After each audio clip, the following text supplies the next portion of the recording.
So we've encountered some technical difficulties here in Scrier's room. We had a podcasting emergency. So yeah, one of the cables just decided to die from my mic, which is devastating because I don't get picked up very well. Yeah, he needs a specific mic. I have a voice like God, and no one can ignore me. Yeah, this episode will definitely be a test in my post-production skills to see how far I've come in a year, because I'm definitely going to have to use some compression. Just a little bit. So the plan was... Back to Micheless Mario. Yeah. Oh, and we have Justin here Yes, today. we have Justin. We have Juistan himself. Yes, joining for the first time and not the last. Yeah, we've actually known him for many, many years. We're not just picking him up. A core member of our D&D group. Yes, he's there for all of the ones that we do. I mean, he was in the campaign that I ran previously. He's in the campaign I'm running right now. He's in Tony's campaigns. Yep, pretty much, every campaign we've done. Yeah. So the plan was I was going to follow up Vecna with Darth Vitiate from the Star Wars Expanded Universe / Knights of the Old Republic series, but unfortunately, technical difficulties.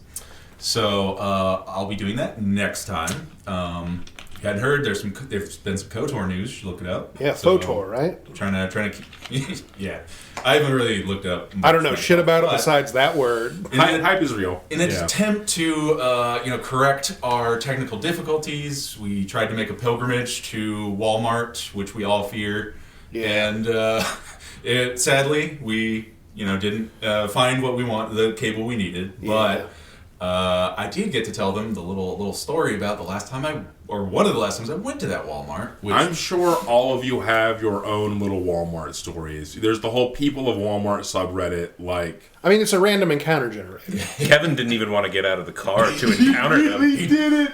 He didn't get out of the car. Yeah, he didn't actually. Yeah. I'm the driver. I'm going to go park over there and play on my phone while you guys run in. So, I joke about my hometown and its adjacent towns and how they're terrible because they are, but I love them because it's my hometown. But that said, this is something you can maybe expect. It happened to me to happen to you when you go to these Walmarts sometimes. So I was just walking in. Yeah. And there's this young guy just sitting on the side of the entrance. Yeah. And he very politely asked me, excuse me, sir, do you have any spare change or $1 or anything you could give me? And I was like, oh, yeah, man, sure, here. I gave him a 5 or something. And then immediately, someone runs up to me, and it's some Middle Eastern, I assume, lady. She's, had a head wrap or whatever. And she's like, please, sir, my children, please help. And I was like, I don't like that shit. So you got PvP flagged, and she ran. Yup. PvP was enabled. You had your first player encounter. Bro asked me nicely. She attacked me. And she ran up on. So I was just like, here, and then I gave her some amount of money. I don't remember.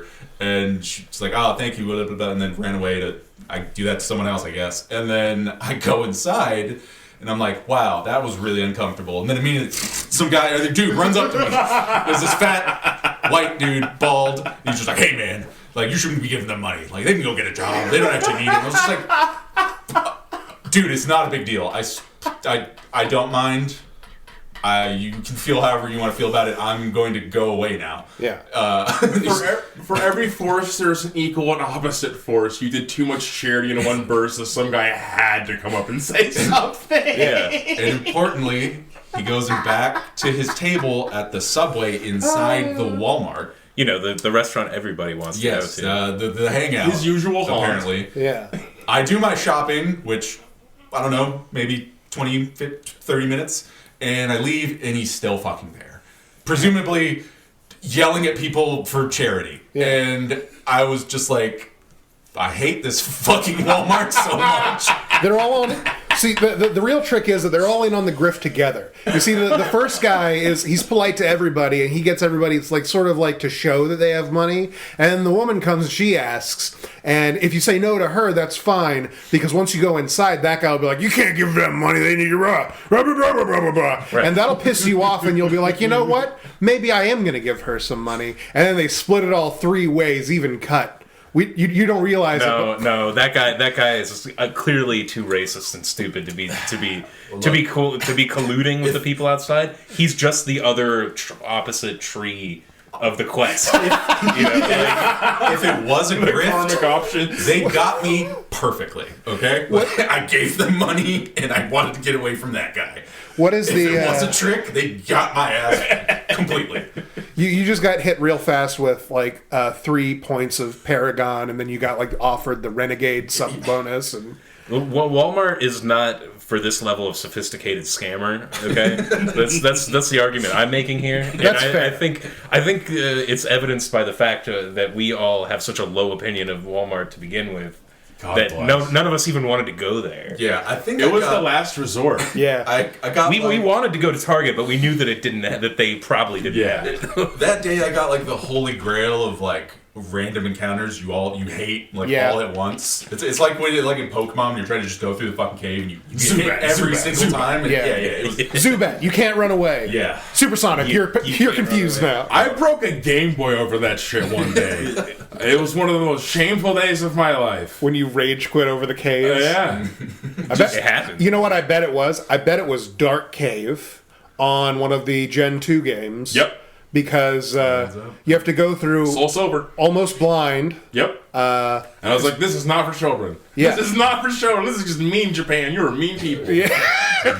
Pokemon didn't have like a difficulty, did it? No. No, it was easy enough. The newer ones are brain dead though. The newer ones are straight Well, brain dead. they're now for the lowest common denominator. Yeah, So It's 100%. I mean, Kevin's more authority on this, but my take on it is that like the old ones were more air quotes like they scale because of the levels, you know. right. Okay. Yeah. Like you should have better Pokemon, and they should be Yeah. higher level by that point. Yes. Like So the in-game like storyline Pokemon has never been anything difficult. It, like the most difficult like parts come from like in the Johto games. After like you get the 8th badge and you go to like through Victory Road, the highest level thing on Victory Road is like level 28, and then the first member of the Elite Four has like a level 45. Which means that by the end it's like a level 50 like plus fight, and you have only been able to fight the highest level thing that you're able to fight is a level 28 Graveler. Yeah, oof. Big So you have like a lot of grinding that you need to do, but difficulty isn't really like the theme of Pokemon like storylines. well, I mean, if you're gonna sell Pikachu to 8-year-olds, Yeah. it can't be that hard. No. Yeah, 100%. But the thing I wanted to talk about today is one pastime we had for many, many moons was going over to Justin's on Sunday and putting on Kung Fu movies. Oh, it rules. Yeah. And we have digested many of the Shaw Brothers collection. And yeah, it as Kevin said, they rule. Yeah, well, it's not just that one, right? Like, we would pick between, like, I don't want no trouble Kung Fu, and then, Yeah. like, like, wacky Kung Fu, right? And I think also part of that was that, like, we all grew up, I don't know about you, but, like, I grew up actually watching Mystery Science Theater, like, on the TV, like, when it was, like, on the air.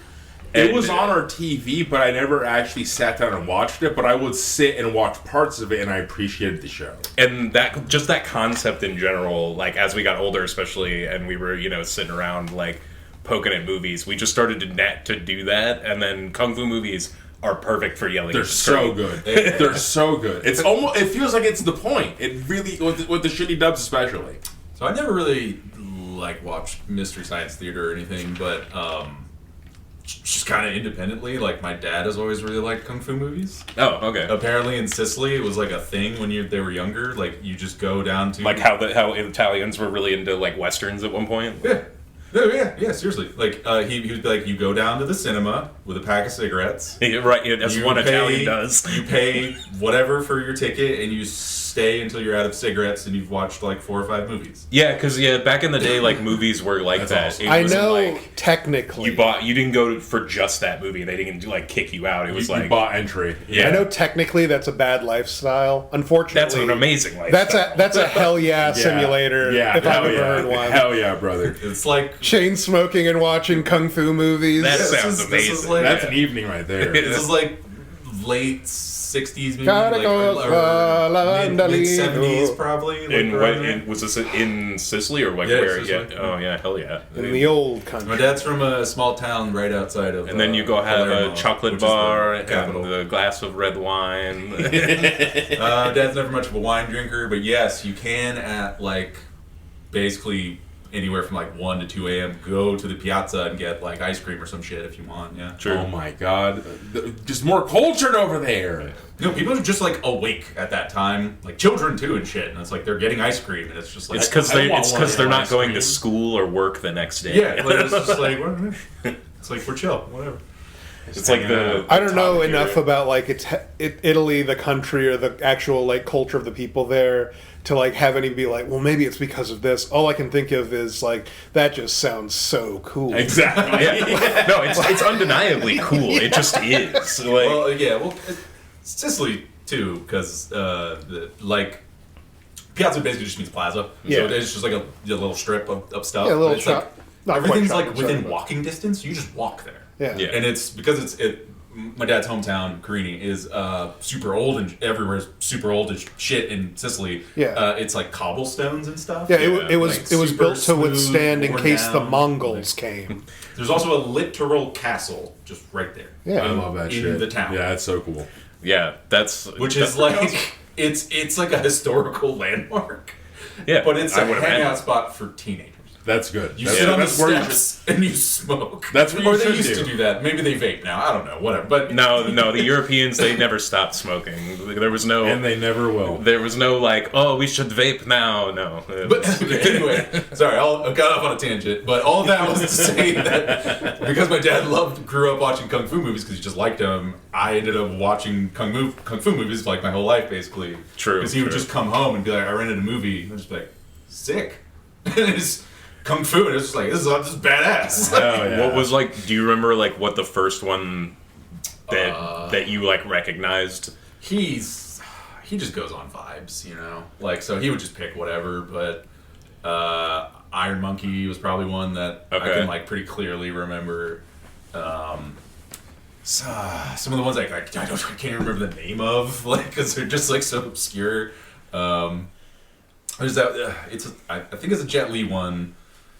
I was talking about this. There's a Japanese movie that Wu-Tang Clan references in one of their songs, and it's like the intro to like a Japanese movie where it's the guy's like his family's just been like murdered except his young son, and he's like, I'll give you the choice. Like, if you choose your favorite toy, I'll send you to like be with your mother. But if you choose the blade, I'll teach you how to fight, and then like we'll avenge her. And then the child like wavers between the toy and then picks the sword. And then And there's he's like, there's a yes. Jet Li movie that Correct. completely just rips off that entire scene. They do the exact same thing.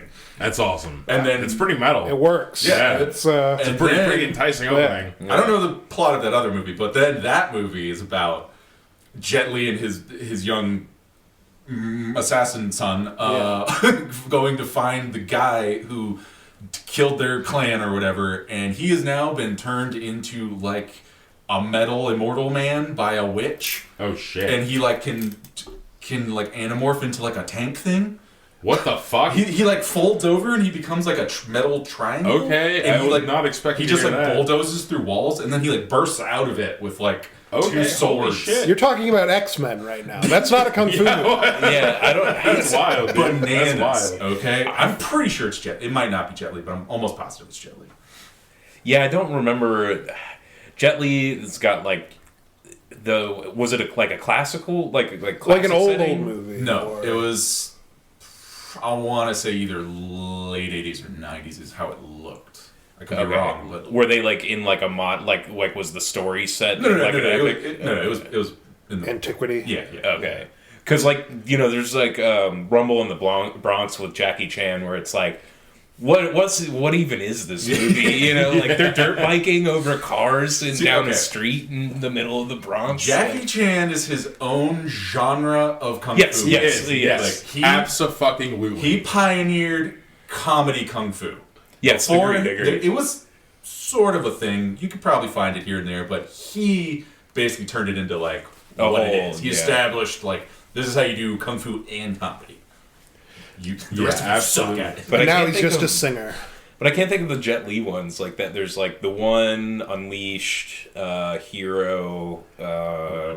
Is this pre-America Jet There's a Li? couple of Is he- really bad old Jet Li Yeah. movies Yeah. that are like almost unwatchable. Like they're not bad funny or bad good. They're just bad. Just one that's like a musical. That's unfortunate. Yeah. I think I watched Jet Li part of that. just- A musical? Yeah, Jet Li was just like singing in Chinese just randomly all of a sudden. I'm pretty sure he's with like a flock of children too or something. I feel like they gave him the Jackie really Chan treatment at one point, and they were just like, "Yeah, sure, Jet Li, do whatever you want," and like they ended up shotgun in some blasting genres. Yeah, they just ended up in some weird places. Holy cow! I had no idea there was a musical. That's fun.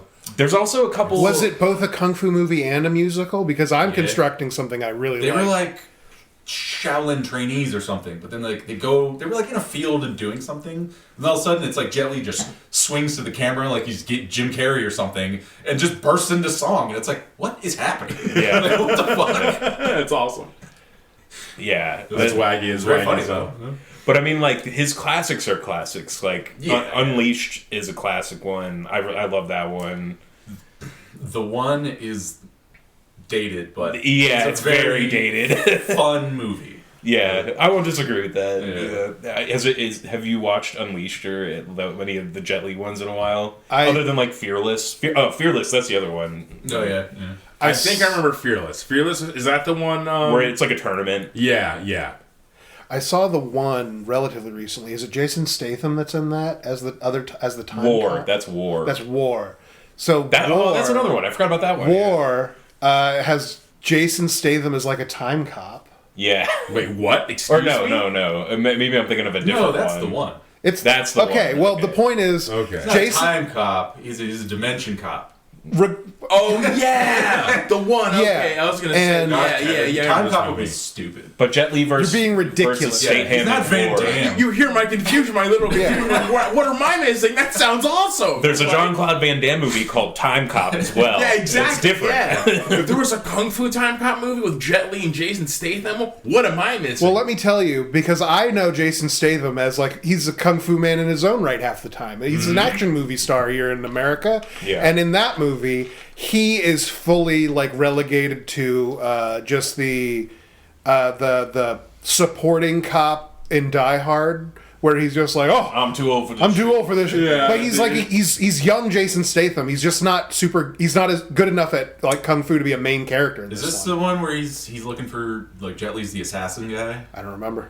It should be. All I remember is that Jason Statham in this whole movie was like, and I also can't do kung fu, so I'm gonna pull my gun and get my ass beat. I think you're talking. I don't remember the name of the movie, but it's like basically like a shitty version of Face Off, where the assassin, he and his partner were like trying to stop or whatever.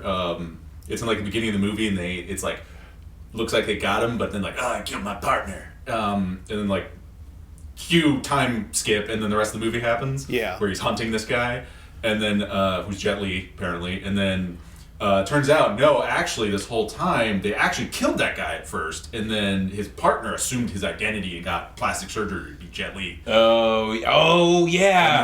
What is this one? And his trademark, this assassin, was that his bullets were made from depleted uranium. Yeah. And then, like, at the end, it leaves it on, like, well, who walked out of the surgery kind of, like, question of, like, well, did he die? Did they get him? Kind of thing. Like, or did he get a new face and he's gone? Like, So I don't think I'm talking about that movie at all, because that sounds sick, but I don't remember that the one at that all. you're talking. So War is the one that has the big fight scene on the roof of, like, a really tall skyscraper in, like, a courtyard, if you remember that one.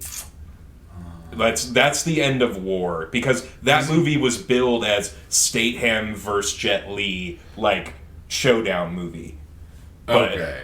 And it was pretty straightforwardly like they're on opposite sides, and it's leading up to this big fight. Okay, I've not seen that one. I'm not talking about War. Definitely, this is definitely I think the one, because it sounds like the one. It sounded like the one. The whole time I'm like, when is Jason Statham gonna Statham them? Like he's gonna get him. But and then the whole movie he's like, but he was still no. trying to be a real actor. Yeah. Oh, okay. Yeah, because that's before he was Kung Fu Jason. It was before he was the working man. Yeah. You know.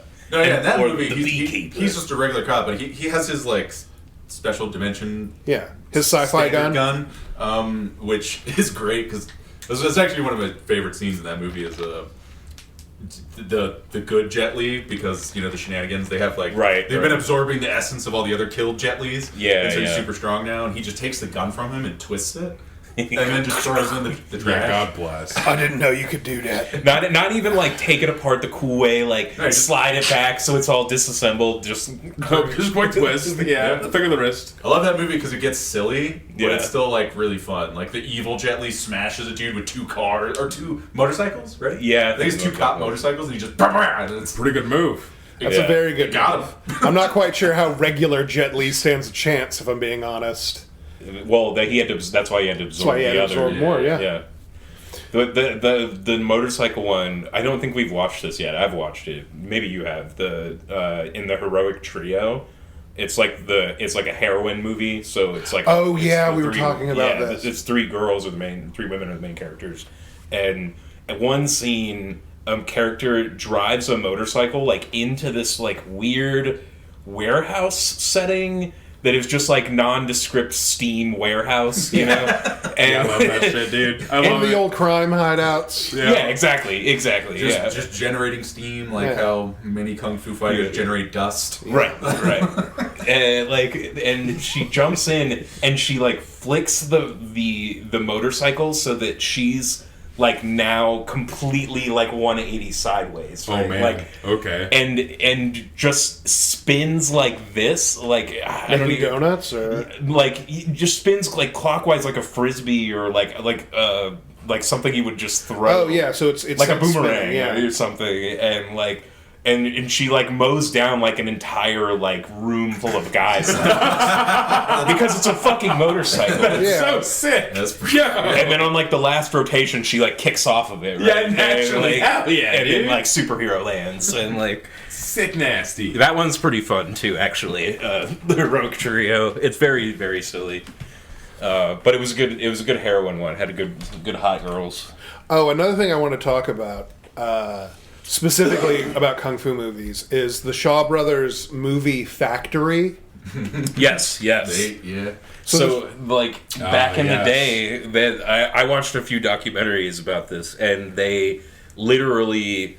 Like, there were 2 kind of competing philosophies in this space of Hong Kong cinema, and one was, like, Jackie Chan, right? Where they were like, we're going to kind of develop a star and put, like, big movie productions around this star. Right. But the Shaw Brothers took the opposite, and Jackie Chan actually did, like, I think a test movie with the Shaw Brothers, and then they were like, this isn't really working, like, the way that we thought.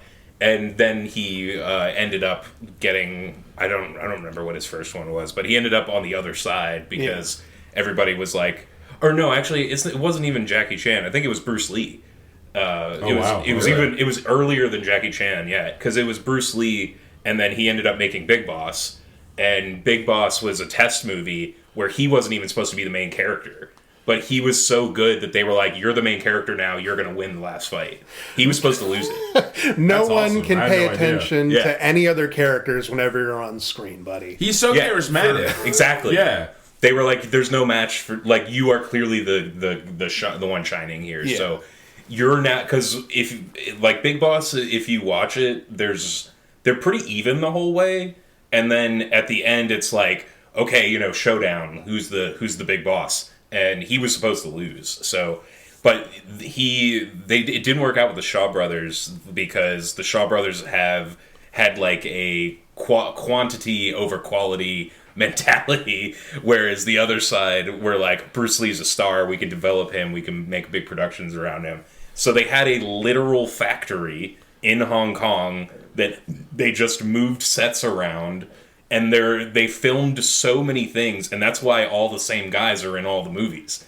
Because they were like on retainer, essentially, just hanging out in this factory, making movies day after day after God day. bless. Actual movie It's so factory. great too because sometimes they use the same person for a different character In the same movie. Yeah, it'll just be like, I have to go now, and then the guy will leave, and then it'll be like a villain character coming in with the most obvious like fake sideburns and like he's not in a white shirt anymore. He's in a red one with a black coat, and he's like, "So you finally come," with some super shitty patchy facial hair that they like glued on in between there. Or the other thing they love to do is give them pointy hair. Ooh, they love it. The widow's peak, the most vicious widow peaks. Yeah, they give them the quick Vegeta, and that makes them unrecognizable. Yeah, clearly. Or the putting like a 30-year-old guy in like the white hair and white Fu Manchu to make him the old guy. Yeah, they love doing that. Speaking of one of my favorites, Tony was he was just ready to talk about it. One of the movies I showed these guys because that was one of the things when I first met everyone here. This friend group, and we got absorbed. Two different friend groups basically merged. Yeah. But one of the first things I connected Justin over was kung fu movies, and we basically just had like, you like kung fu movies? I like kung fu movies. Which kung fu movies have you seen? And so I was just like, oh shit, have you guys seen Executioners from Shaolin? It's one of my favorites. And we had seen it, and I was like, holy shit, you're gonna love this. You're in for a treat. It's legendary, and we were. It's legendary because of one man. Who's the villain? That's Pai Mei, who you might recognize from a different set of movies called Kill Bill. Yeah. And this isn't just like, they're using that same kind of guy. No, like he's the trope. His name is Pai Mei. He casted the character. He's the same guy. Quentin Tarantino would absolutely have the freak knowledge to know who he is. Absolutely. Yep. And he would have the balls to be like, I'm taking that guy. He is now in my universe as him. But I will give him a different special move. Tony, so appropriate that you say it takes balls. Yeah. Because that's one thing. No pun was intended. Pai Mei is really good at controlling his balls. Yeah. In fact, that's his most deadly move. You see, Pai Mei has the ability to move his weak point, which is, I guess that's like a chi thing. I don't know, but at a certain, you can only defeat him at a certain time of day, but no one's quite sure when it is. So he moves his weak point, but a mistake everyone keeps making when they kung fu fight is they try to kick him in the balls. Yes. Like every time. Everyone does it.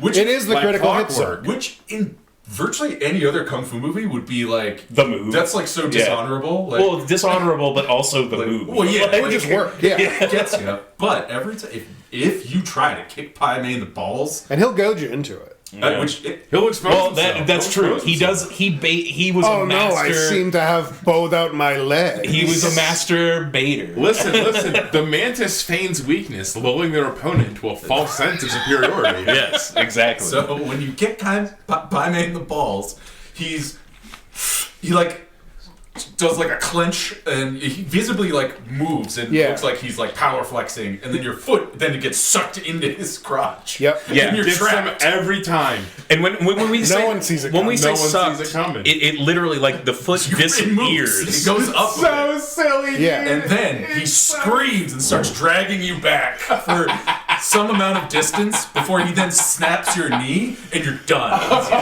He's got you. It's such a good move.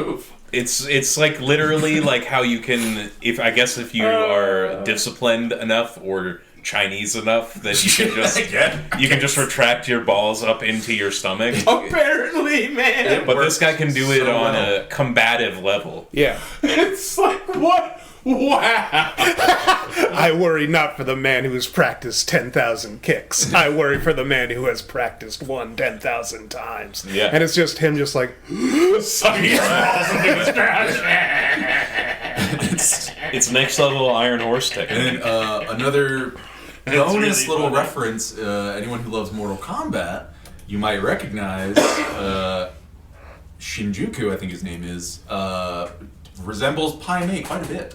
He's like a just old, kung fu man. Yeah, I never put And- two and two together, but that checks out. That's He really does a Shinjuku. very specific kick move where it doesn't make any fucking sense. It's you like turn around and you like hit really quick, with like just your calf, yeah. And it's like a quick series of a bunch of kicks. One of Pai Mei's moves. a weird little like jab. Okay. He does it right in the intro before the Yeah, he does. devastating move. It is very silly. Yeah, I didn't put two and two together in Mortal Kombat. That's fun. Yeah. And well, they But underestimated him as Stretch and Barrel. And evidently, in the interim, like this movie takes place in like ancient Chinese times, Yeah. and Kill Bill takes place in the 1980s or 90s, I think.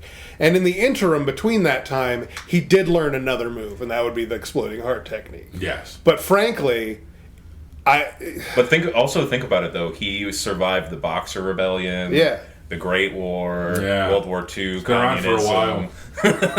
he's trying to survive the Boxer Rebellion and just like trying to get guys like just still using the kick me in the balls move to like everybody to take it literally. They're boxing, and he's like, "Oh no, this doesn't. How does this work? I can't. I have to make them punch my balls."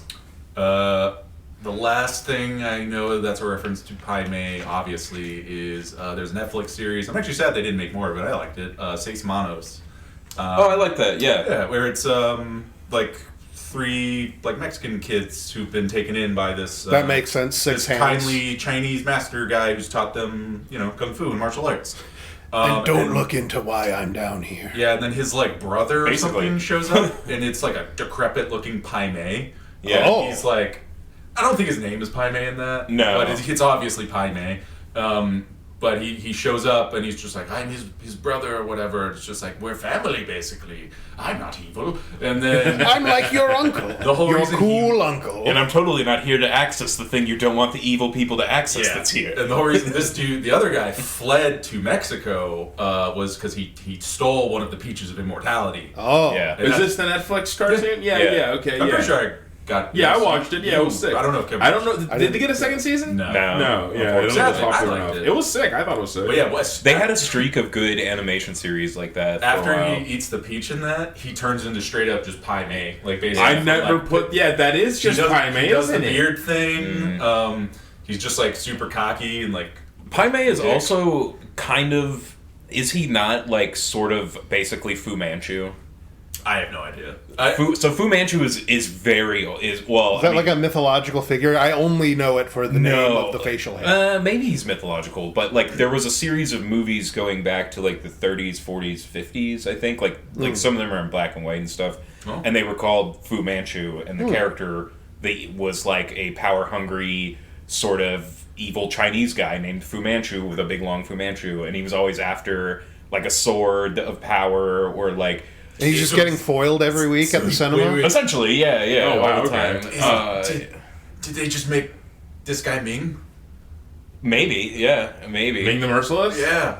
That adds up. That That's sounds- yeah. It's, Basically, I would totally what he watch is. those movies and come to back. I would actually Check it out. like I don't know. assert that's definitely what has happened. Probably. I don't know exactly. Wait, what is that you're referencing? I'm not. So Flash Gordon. So the villain of Flash Gordon is like the most racist character of a Yeah. Chinese. Oh, movie. and Everyone else is aliens and Hawkmen and shit. It might be him. And then the- no. And This then the guy's villain's name is just literally Chinese. It's so racist. So bad, dude. I the Red that Scare. would have predated, which is why Yeah. I think like The some height dude of the watched Red that and it's just Scare. like, I'll Got take it. Yeah. That was probably I'll have him formative. fight a white man. So I learned about Fu Manchu in a class in college. It might have been that one I took where we watched like The Matrix and some other cool shit, but or maybe it was one of my Asian study ones because it was like basically it was talking about how Fu Manchu was like very distilled Orientalism like to a very easy visual format by being like. This is it, this is what Orientalism is. Like, Hyper condensed. if you want a very good example, it's Fu Manchu, and like that's where I learned about that. But it sounds like very much like the visual trope of it all. Like sounds very much the same to me, or carried on in other characters. Like because I think it's just a very like common character for this kind of story, right? Like there's always some kind of object of power or some scroll or something. Yeah. I mean, especially MacGuffin. back in the day, in like, I mean, I don't know how like that period of time for China was, but like, I'm assuming like everyone like they didn't give a fuck. It's just like, I'll steal your idea. I'll make it a better movie. How about that? Like, I'm pretty sure that aside from like the litigiousness of America, that's still just how a lot of the rest of the world operates. Like, oh, we'll do it too. Especially with storytellers, you hear a story, you go to the 2 towns over and tell it a different way. Yeah. Yeah, I mean, even I'm trying to Jackie Chan's movies, right? Like Drunken Master is not like a new story, right? Yeah. But it's one of my favorite Jackie Chan movies. Like, absolutely one of the best. There's Legend of the Drunken Master, and then there's The Drunken Master. Yeah, different movies. So there's 2 different ones, but my favorite is Legend of the Drunken Master that has that scene where they're under the train, and Jackie Chan has like a really long.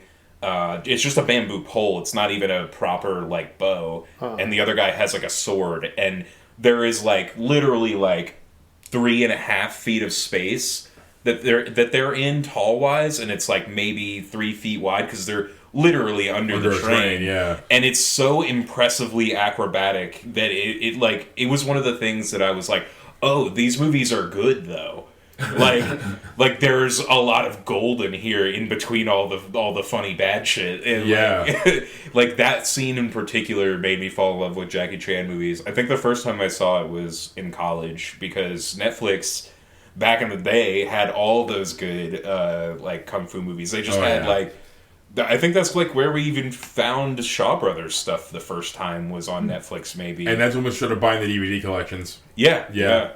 Because not just those ones, because there was like that other collection we have that we don't even know who made those ones. No, it's just a mystery. So another thing where we would get kung fu movies is, speaking of Walmart, they would just have like DVD bins of like $5 DVD, the pile, and for $1. Yeah, and one day Nick and I were at Walmart with our mom, and we were at the pile.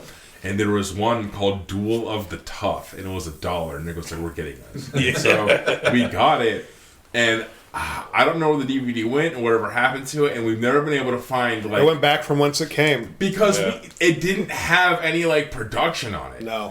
It wasn't made by anyone apparently. And there wasn't any intro credits, so literally the information available to you is Duel of the Tough. Yeah, it is the most bootleg brand movie I've ever seen, and the only scene I remember that's vividly is at one point he's fighting other martial artists, and they have like a Chinese broadswords, and I think either he has bracers, he has mannequins, or he doesn't have anything on his wrists at all, but he's parrying them, and it's making the silliest fucking noise. Nice. And I remember just being enthralled, being like, "This is cinema." That one was like mall kiosk quality / like. I don't know if you remember those kiosks, like way back, like when people went to the mall, right across from Games Workshop. Remember? Yeah, it was right by GW, and like they were like, it was unclear whether he burned them. Or like, or like he actually got these from somewhere, but like it was clear that these were not like mass dubious. production. Yeah, legally dubious is the correct. Legally dubious DVDs in front of the Games Workshop. Because this wasn't like a guy like in the parking lot who was like, "Hey man, you want DVDs?" Because that didn't really happen around here. No, you had to go to like the city to find stuff like that. Yeah. But you'd occasionally get the guy being like, "Here's my mixtape, man," at the mall, but like that was rare. So, because you brought up Drunken Master, because that's one of the ones I remember so well from like when I was a kid. The Drunken Master or Legend? I think that's the one where they have the end fight in the foundry, right? The way I remember the Drunken Master is the one where they have the scenes in the school, like the classroom. And they're like all in a line, and Jackie Chan's like fucking with the guy next to him a bunch. I mean, the end fight where he goes through the dude, like guy with the chain, and like he beats him with like the fan or whatever. And, it's been a while since I've watched whichever one that is. But I love it so much because like that the end fight scenes in that one is like legendary for just being good. But I like it so much because it's like that the details he's able to like put in there were just so nice, like.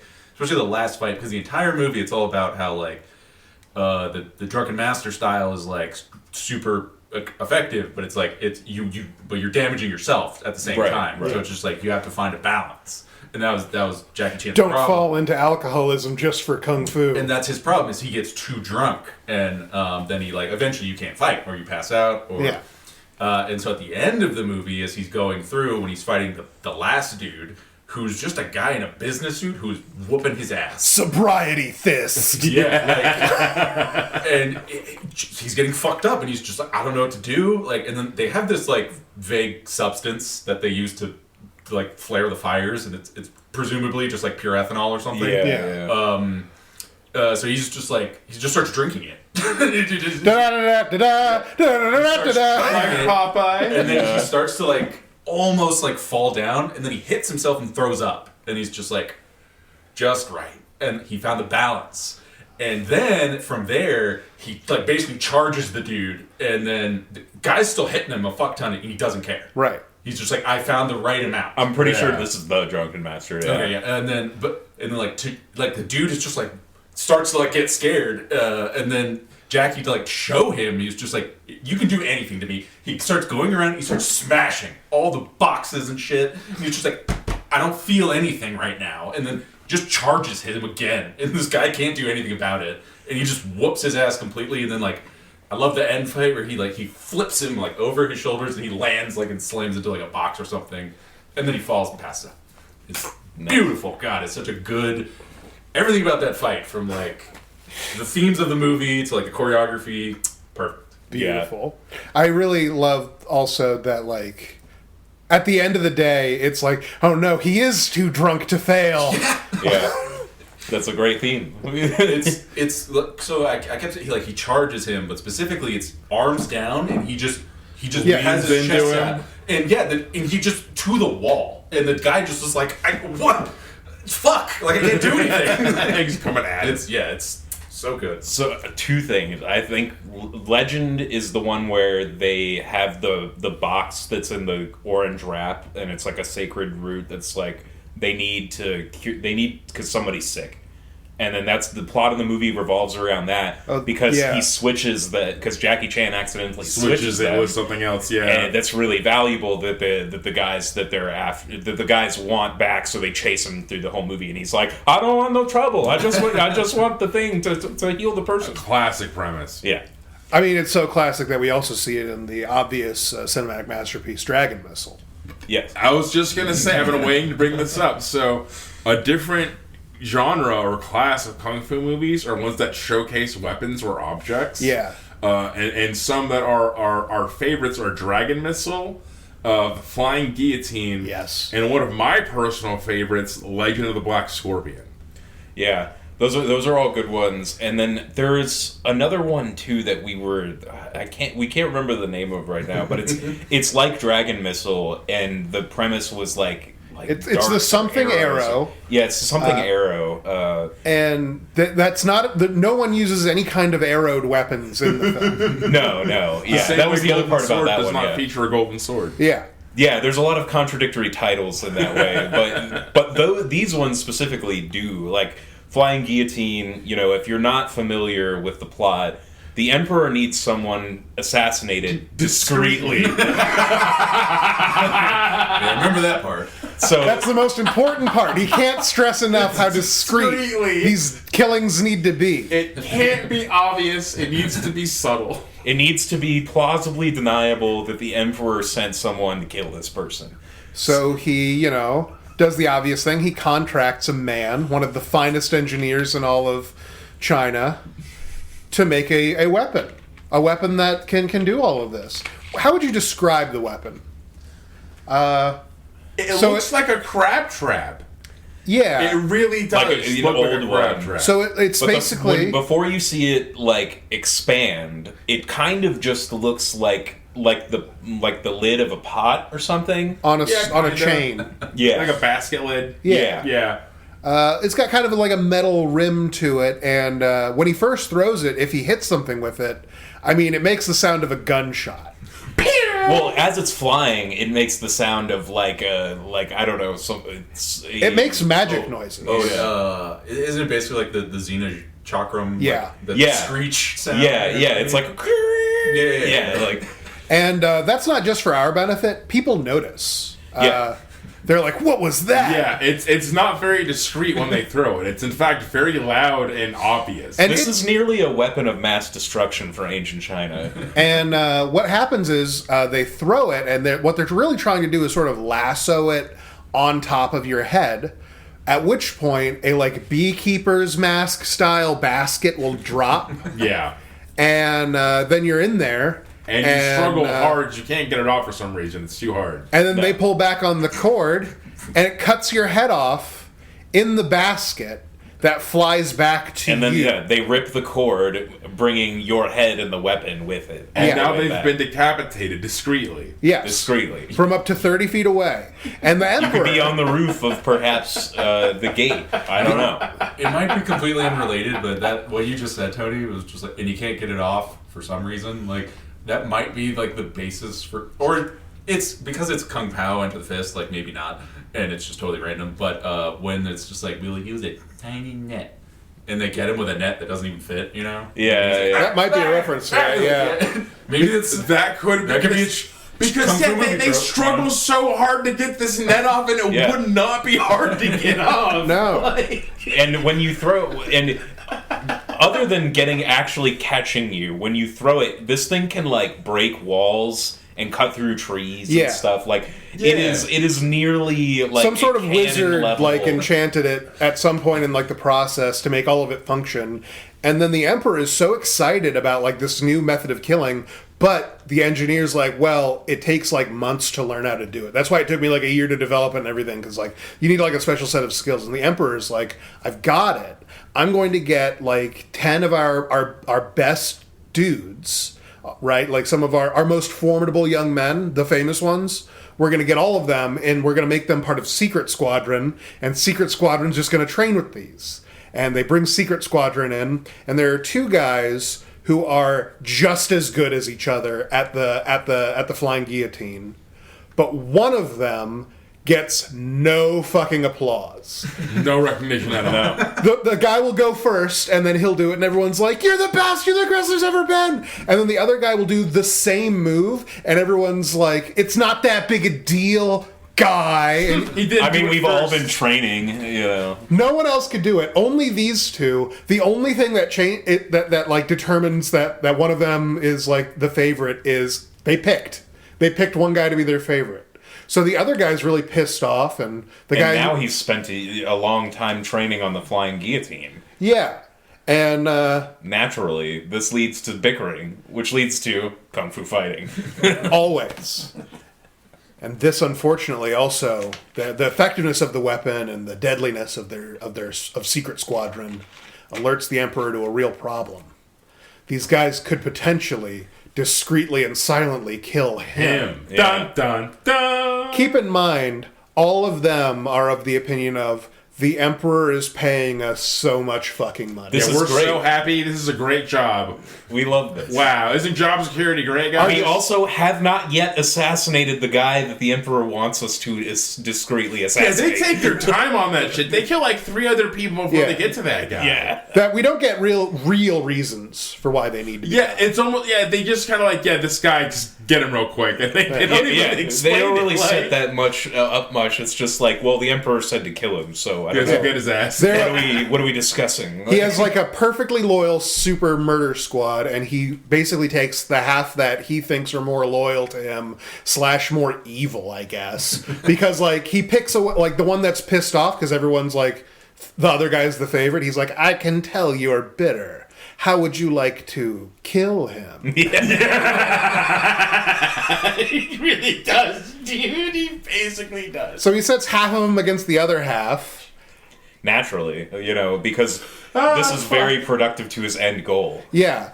And I don't even know if they get the guy they were originally supposed to get. I think that's part of... He goes into hiding, right? Yeah. He gets like a wife and shit. Yeah, it's like a whole thing. Yeah. People are out here throwing around these screaming baskets. Like, Yeah. you know? And then You remember the Emperor's new famous Secret Squadron?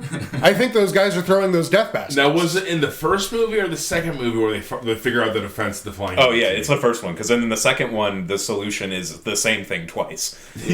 because the second weapon is the same thing twice. So yeah, God flying bless. guillotine, it's a basket that drops on your head.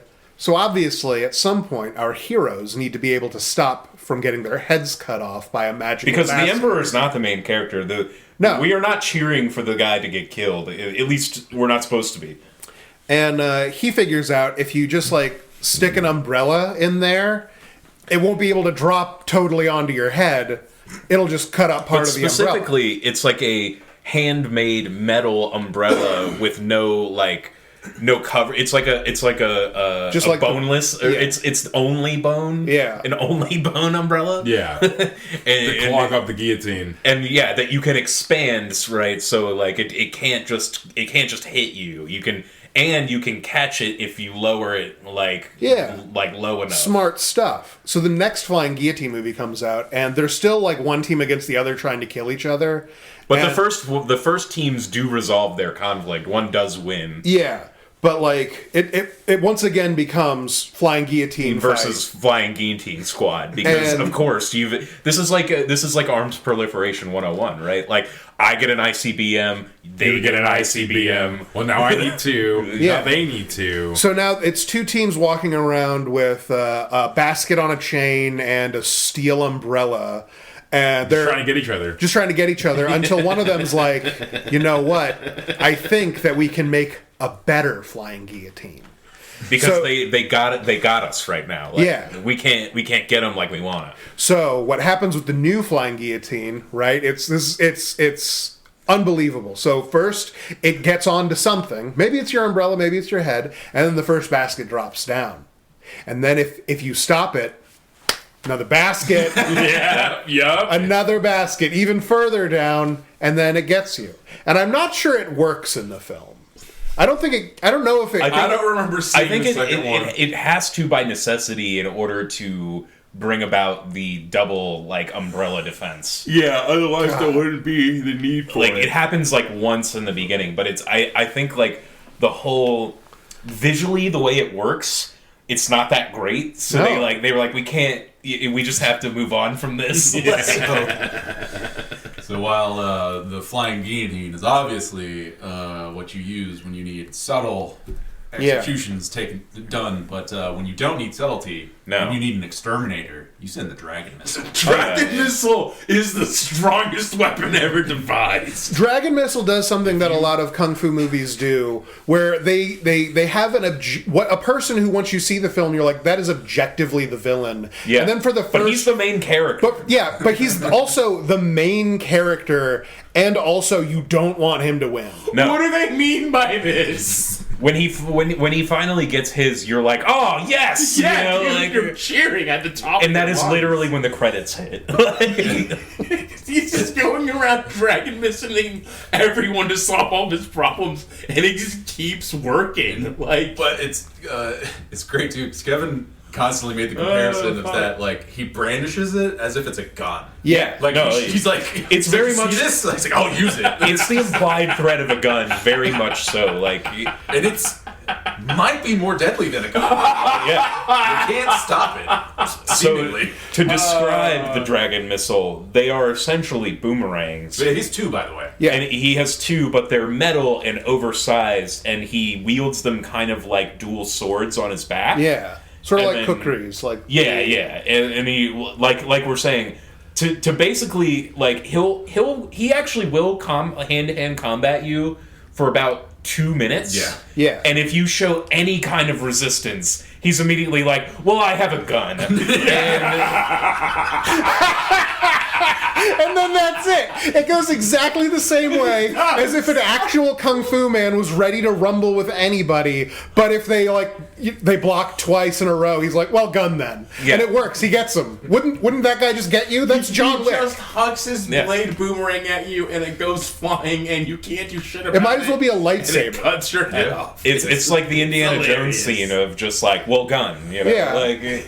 Just And keeps he- happening. And Also sent by the Emperor, right? To get he is to get this The life root, right? to get Yeah. the life root. Yeah. So similar to the Yeah. like Jackie Chan legend Well, yeah. like plot. Doesn't he send like a squad first? It's him and another guy. Yeah, it's like the dragon. Or no, he does send a squad and Yeah. they fail, and then he's like, "All right, He's well, the ringer. He's like He's who you call because in. they don't want he doesn't want to give it to the Emperor or something. They are They like, don't- if we give it to him, he'll heal. He'll Yeah. heal, but more importantly, it'll be Dragon Missile Man who heals him, not me. Not That's what it was. Scheming Yeah, Toady. that's what it was. So we want to go get it instead of the dragon missile Yeah, that's guy. what it was. So he has to eventually. So he fucks them up because he's like, well, you guys don't have a gun. So. He shows up, and this is like a squad of 5, and it's like the classic. It's like or like 6 or something of the baddest dudes. Like And they're the bad Emperor, dudes. and yeah, and they fuck, They're pretty bad they dudes. fuck shit up. But then like Dragon Missile Man shows up, And it's not he's even a like, contest. He's like,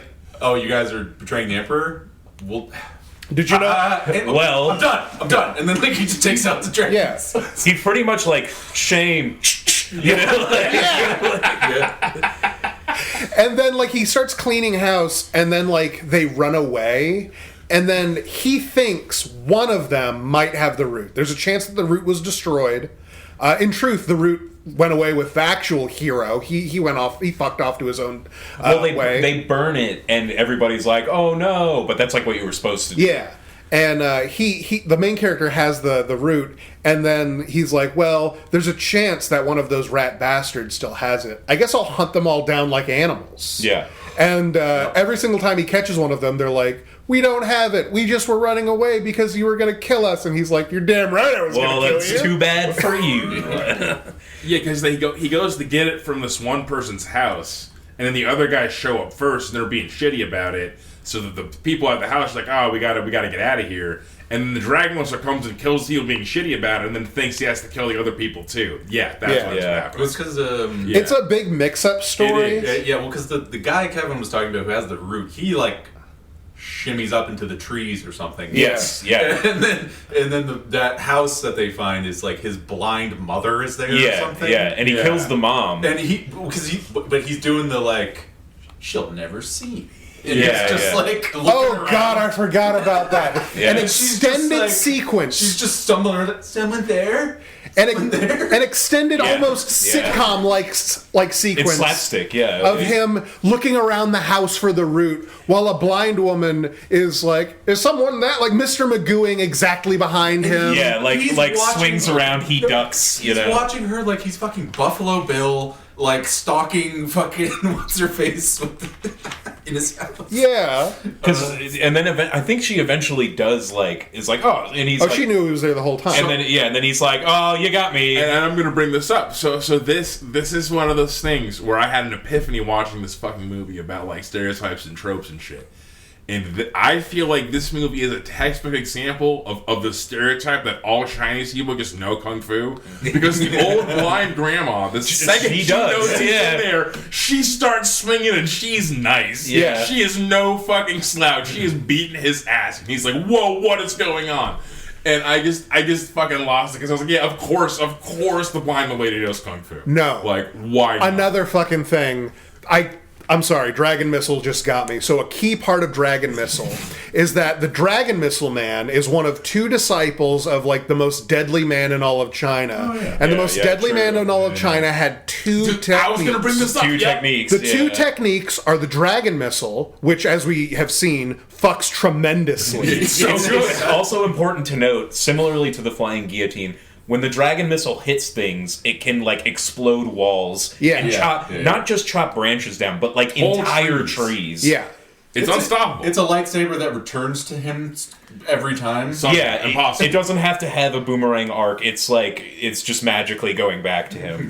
It's more like a video game kind of effect. He's in a video game. Yeah. But the other technique, which, by the way, immediately I thought I could see like the wind scarf how this movie was going to go, and I was so Yeah. excited for it because the other technique is the iron fingers. Yes. And it gets brought up that that's the other technique because when the like group of bad guys leave with the stolen root, he rips the saddlebag off one of their horses, and he's able to rip it off the saddle. Like he rips the leather and everything off.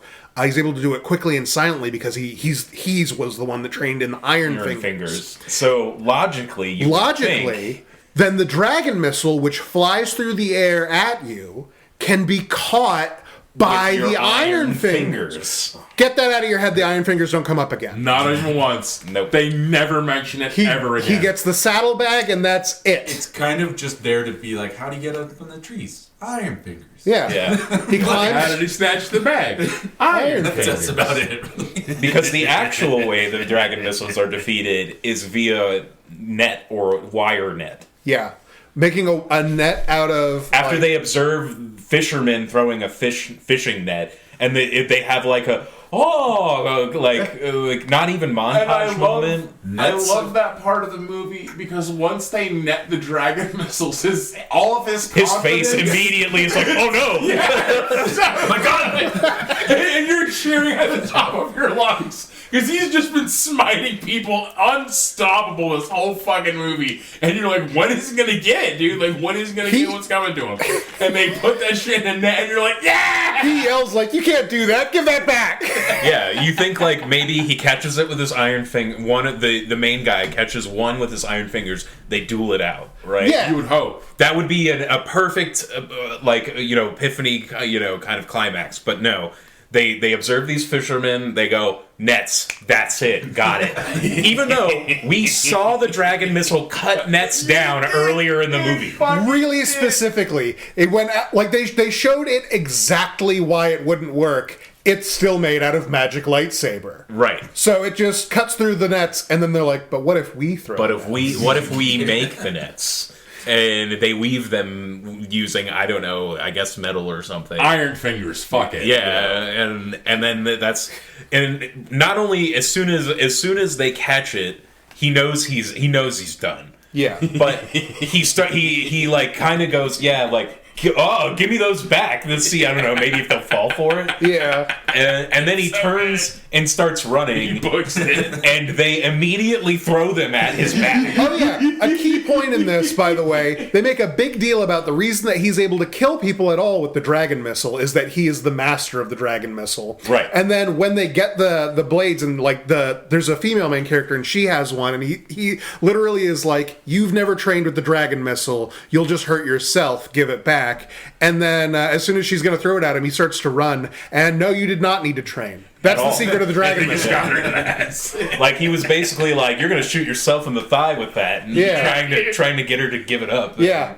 And then it hits him. They both hit him in the back, and end of movie credits roll. That is the end. That is another great thing about kung fu movies. Is just like, when are the credits going to roll? We'll find Right out. now. We'll find so out. 'Cause abrupt. it can happen at any moment.